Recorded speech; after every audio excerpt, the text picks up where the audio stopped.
ce que l'entourage ne comprend pas toujours.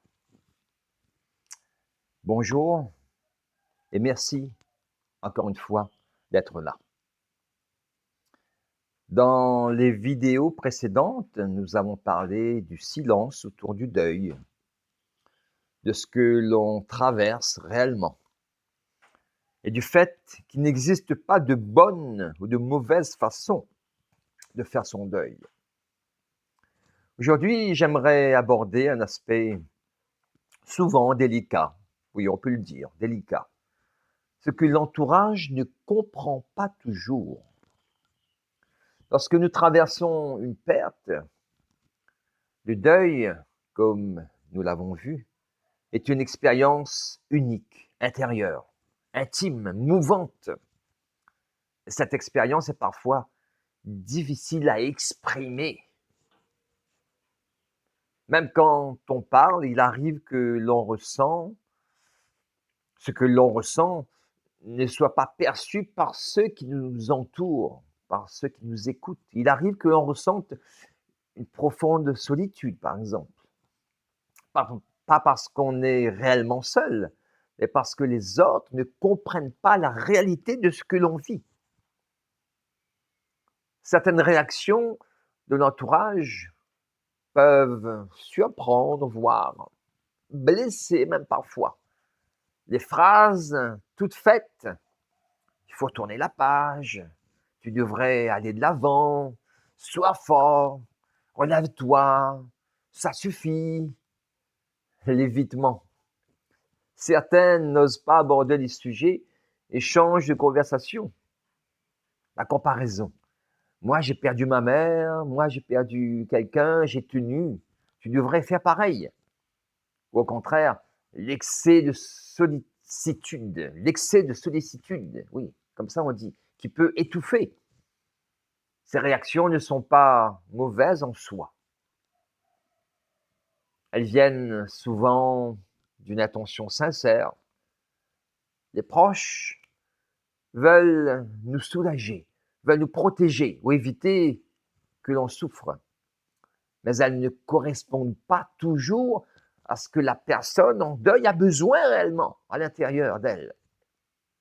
Il est donc important de lui dire ce que l'entourage ne comprend pas. Ce n'est pas forcément par indifférence ou manque d'amour. C'est souvent, ou plutôt simplement parce qu'il ne peut pas ressentir exactement ce que vous traversez. Parce que chacun vit la perte à sa manière, à son niveau de conscience.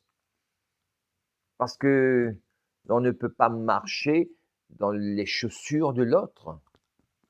Et parfois, ce manque de compréhension peut générer soit de la culpabilité ou de la frustration.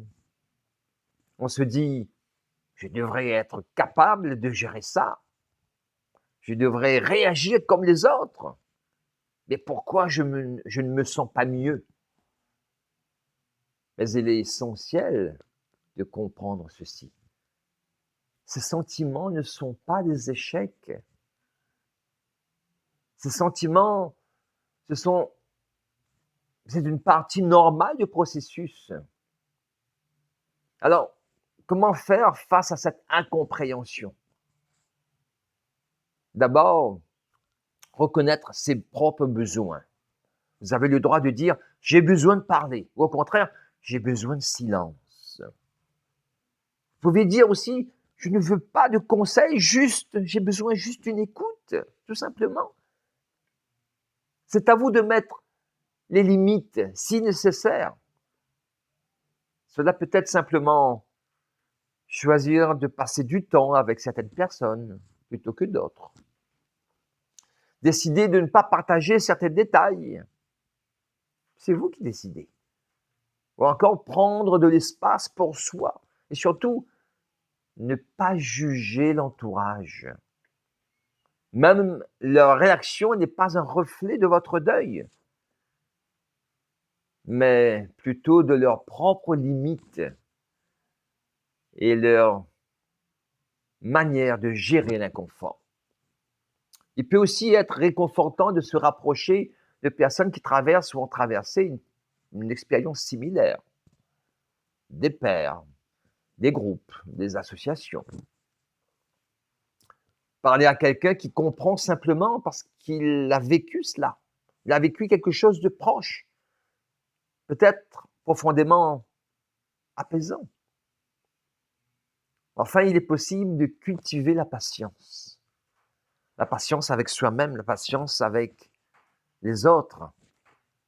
La patience avec ce processus qui est long, qui peut être très long et surtout non linéaire.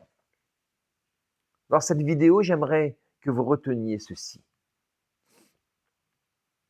Le fait que l'entourage ne comprenne pas toujours ce que vous traversez ne diminue pas votre vécu. Et sachez que votre douleur est légitime. Votre manière de vivre le deuil est légitime parce qu'il est unique. Et vous n'avez pas besoin de correspondre à une norme, quelle qu'elle soit, ou à ce que l'on attend de vous. Non, pas du tout. Dans la prochaine vidéo, nous aborderons un sujet très important. Le temps de la transformation. Pourquoi le temps, à lui seul, ne guérit pas, ne suffit pas. Et ce qui se transforme vraiment à l'intérieur de nous lorsque nous traversons une perte d'un être cher. Merci d'avoir pris ce temps. Prenez soin de vous là où vous en êtes. Et souvenez-vous, votre expérience est unique et surtout, elle est légitime. Je vous dis à bientôt pour un autre rendez-vous et merci.